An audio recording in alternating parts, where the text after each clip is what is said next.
Hey everyone, welcome to Tent Talk, the Farmers Market podcast. This podcast is all about farmers markets, how to increase your market business success, and in our current climate, maximize safety while providing people with fresh food. Farmers markets are essential. Whether you're a farmers market manager or a small farmer or food producer selling at farmers markets, you have found just the right podcast. On today's episode of Tent Talk, we're talking about what happens when a manager or management organization leaves a market and how to make that transition as smooth as possible. Hey everyone, I'm one of your hosts, Brijet Myers. I've spent years as an on-site farmers market manager, and I'm the education coordinator at Farmers Market Pros.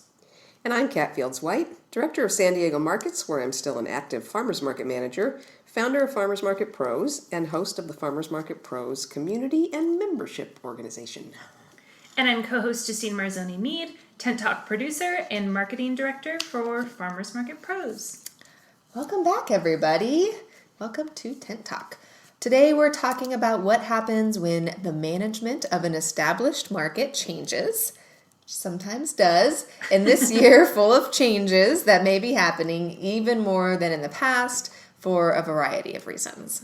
All kinds of reasons. Yeah. People are changing things up. We're pivoting. Pivot. It's a wild time. It is a wild time. And honestly, even before all this happened, pre-pandemic, if you look at the history of farmers markets, I was looking into this because of a project I'm working on, and I was realizing that we're a little more than 40 years from the time that markets were formalized in their recent incarnation. You know, there's been farmers markets back in pyramid times, long before any of us. In the medievals. That's right, in the medieval times. For as long as humans have been gathering together, there's been markets. But in America, the USDA really formalized markets and direct marketing in 76, 77. Other states followed suit after that. So it's been just about 40 plus years. So what I'm thinking is all those bright, sparky 25-year-old managers that founded farmers markets back then are 65-ish now, and we're tired. So I think you're seeing, like we had some big market managers in California retire a couple of years ago. Mm-hmm. Pre-pandemic, just they were turning 70-something, and they were done. It was time to go relax and visit markets in other countries and have a good time. Right. So the grandkids. Yeah. And this is something that happens too. We've seen this locally where if it's either a municipality or like a neighborhood association, they might bring on a farmers market manager or a management group and have them on contract for a couple years. And then after a few years, they, go with a different market management group. So, whether it's one person deciding that they're ready for a career change or retirement, or it's the neighborhood that is hosting the farmers market decide that they want to go with a different group, Sometimes a board changes and they want something different from their market than they used to have. We had one market that we actually were involved with for quite a while, but other management groups had been involved, and they just happened to be an association where the board tended to turn over somewhat regularly. And so the new board would come in with fresh ideas, and they'd want to kind of change some things up. And so they wanted to change the tone of their markets more than once. They had this, actually more managers than I've seen at most markets, but they've done some fresh things with their markets. And so you see things change because of that.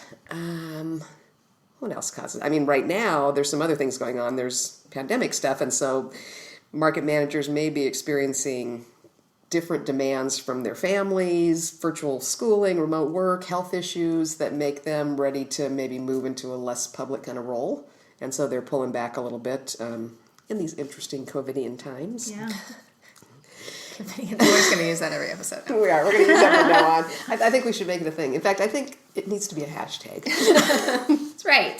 COVIDian times. But sometimes it can be a positive thing to kind of mix up market management. Like we say, it's good to move your vendor booth around, like shake things up a little bit. We've found that sometimes our best role can be starting a market, like getting it off the ground, doing that initial startup phase, getting the community involved, and then 8 or 10 years down the road, kind of turning it back over to an association or them finding a market manager that can work more in partnership with them and is less running the market all by themselves. So sometimes it can be a positive thing, just doing that natural change into that? I've generally found it positive. I like the development stage. I really like that part of envisioning what it's going to be for this particular community, what the tone's going to be, finding the right mix of vendors and curating them. And then when it gets to the stage where it's primarily maintenance, that's not really my superpower. That's not what I like to do best. I know you guys hadn't noticed that. That's why we have me and especially Justine here. That's right. You gotta find those people with opposite strengths in your organization. That's right. But I think that's great because someone who might be really great at like the day-to-day operation and like kind of just partnering with other groups to make things happen, they might not have the skills to do the development and the liftoff of a farmer's market, which can be very complicated and very, tough to do. And if you don't do it in a certain way, sometimes that market will never really succeed. So it's like having those two types of people kind of work over a decade, 20 years at a market at the right time can really make for the best kind of market experience. Yeah. Also, as we all know, that operating a farmer's market in a neighborhood really relies you to be very like in step with what that specific neighborhood and what that community needs.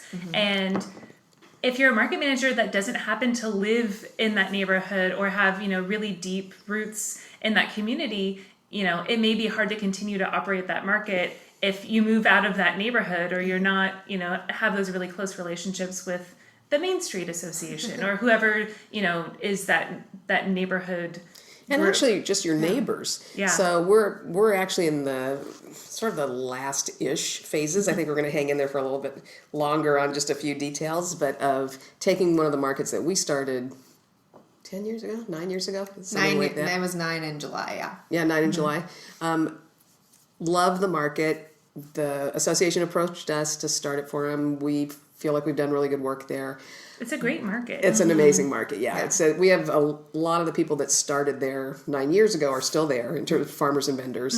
And then, there's been a percentage of folks that have turned over the years. But it's in a beach community. It's a very different community than the part of San Diego that I live in. It is a part that... it was one of the reasons that I moved to San Diego is because I used to bring my kids there to vacation. We actually were zonies. If people are here from Arizona or Southern California, we were those people. Yeah, we're those annoying tourists. Yeah, so I've always loved that neighborhood, but I didn't live there. And unlike some of the other markets I've started, I was always doing it by driving over to PB, and it's not a huge commute. This is not the East Coast. It was 20 minutes, but still really different tone to the neighborhood. And I've always felt, once we got past the first 3 or 4 year kind of initial get it really stabilized point, I've always really thought that what we needed there was a management group or a manager that lived in PB. Yeah. Because really got it. Yeah, it's not just relating to the association, which we've always done really well, but it's relating to the neighbors. So the other markets that I held on to for a really long time and did more than a consulting kind of development on were all in neighborhoods that I lived in. Yeah. So you see people at restaurants and they ask you about the market, and you see people at neighborhood association meetings, and you see people at school with your kids or grandkids, and you talk about the market. And so that integration into the whole community is really important, I think, in the life of a really vibrant market. And so it's important, if at all possible, that the people running the market are people that live not just in that city, but in that neighborhood. Yeah, and we've done a few really awesome episodes about making friends with your neighbors, and there's stuff going on right now at Little Italy where there's restaurants that are putting tables outside, and it's wonderful, but it is like impacting the market, and because you both have such close relationships with other businesses in that neighborhood, you're really intimately involved in what's going on there. It's just a little bit easier. There's less of a, things it's not an us and them. Yeah, or like getting lost in translation. You speak that language. You understand the ins and outs of their everyday, just living in that community, where if you're even just 20 minutes away, it just makes it that much harder. Yeah, I feel like when we first were getting that market off the ground and starting it up, like Catt and I would go there all the time, and then we had other staffers and we would go to all the community meetings. We go to like the library opening, and we went to restaurants, and I would like make a point to bring my family out there to go to Woodstock's Pizza and like go to the places around there and eat. But that just takes a lot of energy. And while I was doing that for Pacific Beach, I was also trying to do that for Little Italy and for North Park, because I had just moved here, and it's like there's only so much time in a day that a market manager has. So as much as I love Pacific Beach, it holds like a really special place in like our hearts, I feel like, because it's such a great community. if you can't be there regularly, you just start losing touch with it, and it's hard to keep the farmers market kind of front of mind for everyone else who is there every day. Yeah. So just making, kind of losing that connection, that's kind of a sign where it's like, oh, this market is fantastic and it continues to grow and everyone likes it. It's time for this market to have a local manager that can really dig in and like, this is their market and this is their neighborhood and their community. Yeah. Yeah. So once we decided that we wanted to accomplish that, we decided that we would take as much time as we needed to find the right people. So you have to find the right person. You really do. do. You want to just like have some rando be like, take the wheel. You want to make sure that it's going to live on and serve everybody and continue to be successful and not just dump it in somebody's lap. Right. I have an emotional connection to that market. Oh, for sure. Oh, and markets are so the running a market is so complicated. Our job is weird, as the tattoo says that we all share, or we should. There's so many moving pieces and things, and there's so many relationships, the relationships with the customers and the relationships with the farmers and with the vendors, that if you're moving on from a market, this is not like leaving a job and giving 2 weeks notice. No. It's nothing like that. It's not that kind of job, and it's not that, I don't know any business that you can just hand off and say bye. But there's a lot of things involved. There's so many moving parts, especially because you have all the vendors and farmers, which are all their own individual businesses that you have personal and business relationships with. So it's like this big moving thing that you have to kind of gradually pull someone in, and then you can back out a little bit. It doesn't happen all at once, I think. All at once. Yeah. I do wonder, though, now that we're talking about this, there are farmers markets out there, a reasonable amount, I think, where it's like a municipal employee that runs the market. What happens when they leave their job? I wonder if they plan farther ahead, or if there's maybe a group that works with those markets. Well, maybe there's like a team, and so like one team member, we've had like staff leave. True. And so we get new staff. So it's like you can cycle people in, but I think if it's like a leader, company or a leader or like an owner who's a part of it and then they leave, I don't know how it works when it's just like a main manager that works for a city or a group. Yeah. And then they retire and someone else comes and fills those shoes. So we've talked to a couple people that have done that kind of thing. So I think it just depends on how the market structure is set up. Even then, though, so Laura Avery, for instance, who ran the Santa Monica market, big market, very visible market, large, groundbreaking, especially in the beginning. Yeah.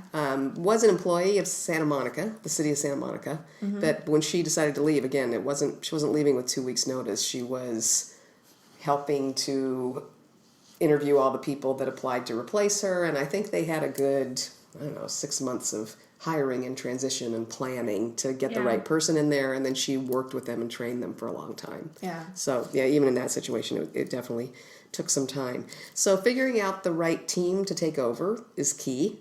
Yeah. And that's, I think, very individual to the market. So in PB, we were specifically looking for somebody that was based in Pacific Beach. That was really important to us. And then how do you train them, and how much time does that take? What we found in this transit, so we had given the organization in PB, the Business Improvement District that we started the market for, we gave them notice 2.5 years ago that we wanted to... 2 years notice. Yeah, 2 years notice. That we wanted to phase into somebody else running it, and that we would do that either very, very gradually, or we would start to change certain things in that period of time, and we have done that. And then COVID speeded that up a little bit. Yeah. So not by much, but... They were already very much like, no, we don't accept your they were. notice. You bit, must stay here. And they just really wanted us to stay, but then, kind of explained what we were doing, more farmers market pros stuff, and just really turning our focus, to some other things, and doing some consulting and focusing on other markets. But and then COVID hit, and then we're happened. like, well, now we really have to do it. Now we really got to do this. Yeah. Actually, it may be a minute easier, because since it was already that particular market, it was a weekday market. Yeah, there was a clear break. There was a clear break, so it was closed for 2 months. Yeah, 2 months it wasn't open after the March shutdown. Yeah. So reopening it was almost like starting it again in a way. That was a good time to bring somebody in and say, okay, we're gonna ramp this back up, but let's talk about who can take it forward after that. So instead of 2.5 years, it turned out to be 2 years, 22 months, something like that we ended up with. But it was good. It turned out to be just really perfect timing. It was in the middle of summer. We had made a huge change in January to the footprint that gave it a whole new level of visibility and a lot of room to expand, with the idea that we were going to, go out with a bang, and we were going to increase the size of the market, and we were going to get visibility on Mission Boulevard across from the beach, and it was going to be a whole new thing. And we really didn't want to have that all start happening until March or April, because it's an afternoon evening market, and we hang lights and things. And we thought, okay, the perfect time to expand will be March.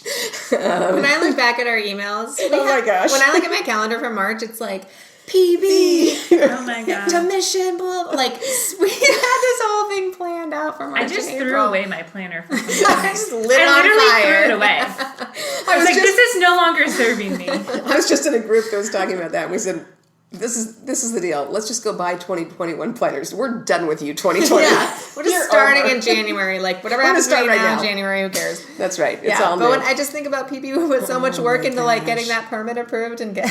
It's just like I have to laugh so I don't cry.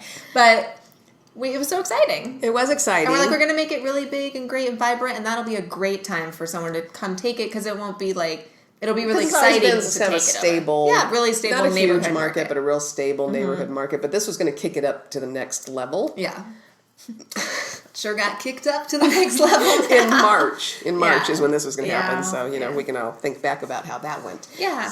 But the good news was, when we reopened it, we have all these new protocols where you have to put big spaces between booths, but we had room to do that because we had fixed this footprint and added this huge footprint. Yeah. And in a funny way, it's a weird thing to describe. If anybody's been to Intense, the Farmers Market Conference, we always close by going to the Pacific Beach Market on Tuesday evening. That's the last thing that we do at the conference. So some of you will remember that market.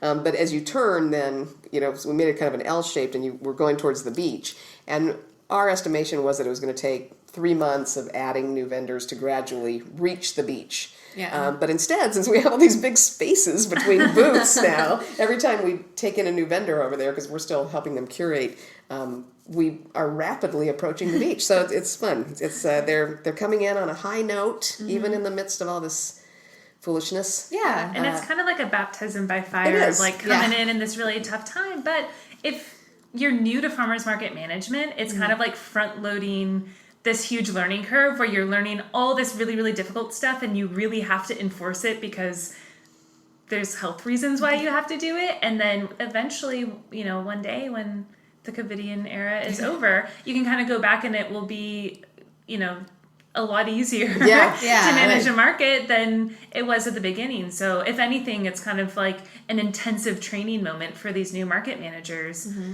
And since all market managers are having to be trained on these new protocols, it's just it kind of democratizes it. It does. Like, kind of sharing it's new for information. everybody. It's new. The city is like giving us a lot of information, and so it's like you can kind of catch up a little bit more as a new market manager right now. So just having access to all that information, I feel like has been really helpful. And for the customers, I feel like when a new market manager takes over, a lot of times customers don't necessarily notice, but maybe a little changes will happen, so it'll feel like a little jarring. Well, like everything feels jarring Everything's right changing. now, so I feel like the customers are like, well, okay, we're just happy you're open. And the farmers and vendors, same way. Sometimes the farmers and vendors can be really sensitive. They've developed just a loyalty and a familiarity with a current management group over the years. And when you talk about bringing somebody else in, a lot of times you get your farmers and vendors get really nervous. What's this person going to be like? And are they going to change everything up? Note to market managers that are taking over a new market, my strong suggestion would be don't change everything up right at the beginning. Ease in. And unfortunately, we've seen some transitions where that was not the case. They did come in and make really drastic changes, and that generally, in my experience, either watching it or being involved in it in some way, is not the best plan. But these guys have been really good that have taken over. It's an event management team. They didn't manage farmers markets, but they managed other kinds of events, and so they're familiar with the basics of traffic control and barricades and Porta potties, tape and porta potties and all those things. Yeah. And it's just been a matter of training them to ag and health rules and Yeah, to your point about communicating with vendors and farmers, I was a vendor at a market that San Diego Market's transitioned out of. And to be honest, that was a really scary transition at least for me and Dave, when, we loved the North Park market, and that was like one of our favorite markets because we live close in the area, and it was like our market when all our buddies would come and visit us. Yeah. So we always loved doing that market, but that was a bit of a transition when you guys backed out of that one, just because a new farmers market group came in, and I was privy to it because I was, doing this podcast and working with you guys. So I kind of saw, the back end of it, but there really wasn't any communication from the new market management group telling the vendors how things were going to change. And because you and Brijet were always such very hands-on market managers and clear about communication and the way that you collected rent, you'd come to each booth every day, and there was always kind of that face-to-face where you were very visible and we saw you and knew you. And then with this new group, I am a very structured person, so it freaks me out. I think some vendors were like, cool, laissez-faire, yeah.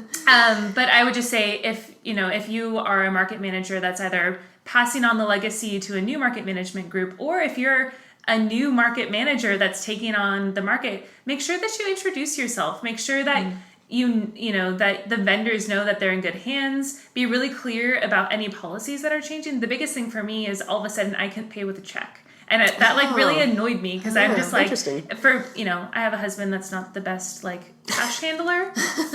What? And so that was really easy for me to just I'd write a check every day, I'd sign it, I'd be like, here's your rent money if I wasn't the one at the market. And just simple things like that, as a vendor who had been working in that market for 3 or 4 years, and all of a sudden it's different. Yeah. It was upsetting. Yeah. And I think just recognizing that vendors and farmers that have been doing this for a long time, they get in these everyday habits, and even just changing simple things can dramatically impact the way that business is run. Yeah. And so just being really clear and upfront and recognizing that simple changes can really, trickle down and impact hundreds of businesses. Right. Yeah, giving them plenty of notice, I think, is important. This has been a really nice transition at the current market that we're doing it at, because we did a solid 6 weeks of working together. Mm-hmm. So we were at the market for that whole 6 weeks, and they were at that market for the whole 6 weeks. Catt was moving barricades. I saw her. I was in fact moving barricades. Yes, for a solid 6, and then the weeks after that, I would still pop over. Sometimes because we forgot to take them the EBT machine. It wasn't always just I should pop in there. It was more like I'll be right there. I'll be right there. Sometimes I drove over there to give them the EBT machine, and then realized that I didn't actually bring it with me, and I had to come back and get it. There you go. So 20-minute drive. A lot of presents. Yeah. A lot of presents at that market. So then we've been there pretty regularly. Actually meant to go today, but we're busy with other things, but we'll probably be there next week. It's fun to go shop now and just be there as a shopper. And I've always loved that market as a market to visit. If I lived in PB, I would shop at that market all the time. It's just one of my favorite places to be. So it's nice to have that good feeling about the market, even when someone else is running it. Yeah. Mm-hmm. But I think that whole period of being there together and constantly introducing and reintroducing, and of course it was a little bit more challenging because we all had masks on, but this is your new manager. I know you can only see his eyes. But your new manager's doing eyes. that, it made everybody really comfortable. Yeah.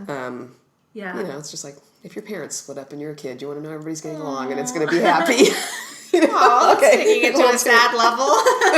But I think it helps with the vendors if it's a nice, it's a happy, calm transition. Yeah, nice break. Yeah, and also kind of setting people at ease. I mean, these transitions, it look different for every single market, and sometimes it's not an amicable thing. Sometimes it is a touchy exit, and so there has to be sensitivities around that, but and sometimes it doesn't allow for that overlap. Sometimes it's this person needs to leave, and this is your new manager. This is your new manager now, But I think also just being really clear about okay, do people have to reapply? That was one fear that a lot of vendors had when it was a new market manager, was okay, well, do I have my same spot? Yeah. Or do I have to reapply? Or is the whole market footprint going to change? Just being really clear about if those changes need to be made, allowing the time for people to process that, and then also letting people decide if they want to continue on. I know that definitely there are loyalties to certain groups, and kind of, making sure that if there's somebody new, you might lose some vendors. Yeah. Some vendors might walk with that market manager. So, just making sure that you have enough time. Yeah, just understanding the kind of varied dynamics. Yeah. Some vendors will be like, whatever, I just want to come sell my stuff at this spot. I don't care who's running it. I'm going to show up, show me where to go. Very flex. Some vendors really rely on like a certain type of manager to help their business succeed, and they've developed kind of a relationship with them that is really key to their business. Well, they choose markets based on what the management style is and what the marketing style is and all of that. And the way that certain managers curate a market. Right. Exactly. Because if you're selling more of a boutique item, and then all of a sudden with a new market manager, it's a lot of trying to fill resellers. space, so it might change the whole dynamic of the market. Might not be for you. And so there's usually like a ton of vendors out there. So a market will be what it is, but you have to understand that as a market manager, if you're exiting or coming in as a new manager, that mix of vendors might change up a little bit. Just kind of be open about what your expectations are and what, you see as a vision for the market, and just have that dialogue with them. On a related note, for vendors and farmers, when a new market manager comes in, I know it sometimes, and we're consulting on another market manager right now, but the vendors are kind of like trying to take advantage of It's like when you have a substitute teacher. It's exactly like that. We're consulting with another new manager, and she'll contact me and say, well, so-and-so is saying they don't have to wear a mask. I'm like, they're just testing. They wear a mask at every other market they're at. They're just, they don't have to have a you're the hand wash substitute station. teacher. Yeah, why do I have to have a They're like, hand I wash actually station? get 50% off every other week. Exactly. Yeah, she had a vendor tell her that he had paid a year in advance. I'm like, really? Because I had paid the old market manager a year in advance. So well, it's like, that market manager must have tricked him then. Yeah, somebody tricked him. Someone tricked somebody. But it's like sometimes market managers come in and they've never managed a market before, or they've managed a market, but it's like a whole new set of vendors. So just be nice to the new market manager vendors. Yeah. And just as a market manager, and vice versa, you have to kind of stick to your guns. Like, don't let everyone start getting away with stuff, because then they're going to it is like a substitute teacher situation. They're all going to be throwing spitballs in class. Like, you have to really, like, don't have to bring down the hammer and start like kicking people out your first day, but just be really clear and say, hey, look, I have this set of really clear policies and rules, and if for you to be here, you have to follow these. Just, are we clear about that? And I feel like just have an adult conversation with your vendors and your farmers. Exactly. That's it. It's all about maturity and professionalism, and that's always been our standbys is we want to be really clear about expectations, and then we want to be really consistent about how those expectations are managed. So you don't let one guy be late all the time and somebody else not. So you're just really clear and consistent, and that's important. It's funny, I'd totally forgotten until you said that, but we actually did take over a market at one time, and everybody did have to reapply. They had to give us new paperwork because the manager that we took over for, I'm not sure why, I don't remember what the situation was, but they had no paperwork for anybody. God. And, here where we operate, markets are very regulated, and we have to have health department certificates, and we have to have ag certificates, and we have to have insurance. And contact information, just basic that too. Contact information. And it wasn't a long, graceful transition. It was sort of a sudden thing, and I remember we had to, we ran a really long extension cord, and we dragged a copy machine out to the market and just did all the applications right there in a tent, because I felt bad for all the vendors, and we really didn't have time to have them try to submit. Oh gosh, this was so long ago. I'm not even sure we were doing it online. I'm not sure we even had an online application at that point. But we were out there with our copy machine in our tent and just running those applications and permits and things through. So that was something. But nowadays, and if you have any notice at all, and if this is a happy transition, let's hope, you do want to spend some time, count on it taking 6 to 8 weeks, maybe 90 days to actually make the transition from an old manager to a new manager, especially if you've got somebody taking over that's not an experienced farmer's market manager. Yeah. If they're a new city employee, or they're a new different kind of group like we've got in PB that's really skilled event managers, but there's a lot to know here about farmers market regulations. We're still getting emails from them talking about, well, what would you do with this kind of application? What kind of permit do I need for this farmer to sell an imported item in his booth? And I'm like, back right up here.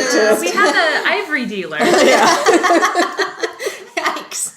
Remember back when we talked about you could only be a farmer of your own production in the certified market? So it's one of those things. We had a consulting client recently say, she'll answer questions you didn't know you had. And that's the same kind of thing. I think you forget, as a market manager that's been doing it for a long time, you just assume that everybody knows a certain basic set of stuff, and you forget what you know to some extent that you have to teach somebody. Yeah. I just had another question about what if you have a vendor that sells a product and somebody just showed up with a very similar product, but the new vendor's is better. How do I handle that? It's like, well, you don't just kick out that old vendor. That's not cool. I said, you're going to develop a reputation for somebody that goes after the next shiny object, and that's not the way you want to do it. So there's a lot of subtleties. I mean, you can teach people the regulations, but there's a lot of subtleties that it takes time to train. Because that'll affect that market manager in 5 years. Forever. Vendors all talk to each other. We all know that. Yeah. And so they'll say, oh, don't even bother applying to her. Or if you go in there, if someone else comes along, you're going to have to leave. So you can't set roots down there. And it'll affect the amount of applications that they're getting as market managers. So just those little things that I'm sure people who aren't in this industry don't even think about. Mm-hmm. But kind of just being open to continuing education. And like we've said on so many podcasts, there's conferences, there's classes, there's things you can take if you're a new market manager, just really being open to like kind of be a sponge for all that information. Yep. For sure. And then I think as a manager that's been with a market for a long time, one of the questions is how do you make sure that the market retains its character and that they don't change to, if it's been a producer only market, it doesn't turn into a resale kind of market. And so you can affect that to an extent by giving people advice, like we just talked about. Yeah. Mm-hmm. And then at some point when you're the old market manager, you just kind of have to let go. Maybe that gets to be a whole new, different kind of market, and that just has to be okay. Yeah, let it be what it turns into. That's right. Even when you're like, really? Yeah, so you just kind of hope for it. But if you're not managing it anymore, you're not managing it anymore. And it's up to that market manager. And you might hear from frustrated vendors if they're at other markets of yours, that they don't like the way the direction that the market is going. But, you just have to understand everyone has their own kind of vision for farmers markets. And market managers are all a little different. So that's right. Yeah. And if, like we talked about at the beginning of this episode, if it's a market manager that lives in that community that took over, maybe they know better. It might be what that community wants. And then it kind of confirms the fact that it's good that you moved on because... it was time for a new feeling. And I think that, in lots of ways that North Park Marketing, kind of how the transition it went into, they did some additional things that San Diego that your group wouldn't have done, but then it kind of took on more of this like North Parky vibe, and that's what the community wanted at the time. So all the tables and chairs, we would never schlep those out, but that's great because... And cornhole. We probably wouldn't have done cornhole. But when I went there and shopped... But it was so cute. But when I went there and shopped, people were having a blast. My kids played that cornhole. We sat at those tables. Like, I enjoyed that market, even though I'm like, I would never carry oh my God, looking at all that equipment. That's just not something... Well, we've always been really about, we're not going to have a lot of activities at the market because we want you to grocery shop. We don't want you to stop and mess around. We want you to grocery shop. Yeah. But North Park wanted a market that you could hang around and play cornhole and talk to the neighbors. And as long as, the farmers still seemed happy, and I think it was great. It was, just reflecting on that change, it was like, okay, it was just time for that. It was just like a new phase of the market. So just... And again, it's like you said, when you move vendors around or you make changes, sometimes that's exactly what a market needs. Just a little change, just a little refresh. Freshen it up. Yeah. And you can still kind of hold it in your heart. Like I still feel very emotionally attached to the North Park Farmers Market. Like that was my baby. Like we helped it move, and I felt very invested in that market, and I still very much do, even though we haven't run it in years. So, fond memories. Yeah. Even when you move on. That's right. It's all good stuff. Yeah. All right. Well, I'm going to wrap that part up for right now. And thanks for listening today, everybody. For our Farmers Market Pros members, we're going to continue this conversation and talk a little bit about how to determine the value of work of founding a market and whether a departing manager can recoup any of that investment of time, money, blood, sweat, and tears, all the things. So you'll find that part of the conversation on our Patreon. As we've been talking about, we have a Patreon account that you can join as a member and hear all these extras. So we kind of save some deeper dives, education kind of conversations on our Patreon. So we hope that you'll jump over there and listen to us. And if you're already a member, come check out the second part of this conversation because it is good. All right, everybody, thanks a lot. To hear what's happening from people just like you in the farmers market industry in various parts of the country, or share what's happening in your area, we have terrific conversations and people sharing resources over in our private Facebook group, the Farmers Market Pros Community. Please find us there, answer the 3 qualifying questions, and join the group. You can also message us on Instagram at Farmers Market Pros or send us an email at connect@farmersmarketpros.com. Thank you so much for listening to Tent Talk. Please leave us a review on iTunes, Stitcher, Spotify, YouTube, or wherever you access your podcasts, and tell us and others how you're enjoying Tent Talk. If you are listening on YouTube, give us that thumbs up and be sure to subscribe to our podcast so you don't miss our next episode. Tent Talk, the Farmers Market podcast, is proudly produced by Farmers Market Pros, where passion meets profit. Today's episode was recorded and edited by Justine Marzoni Mead. Original music by David Mead.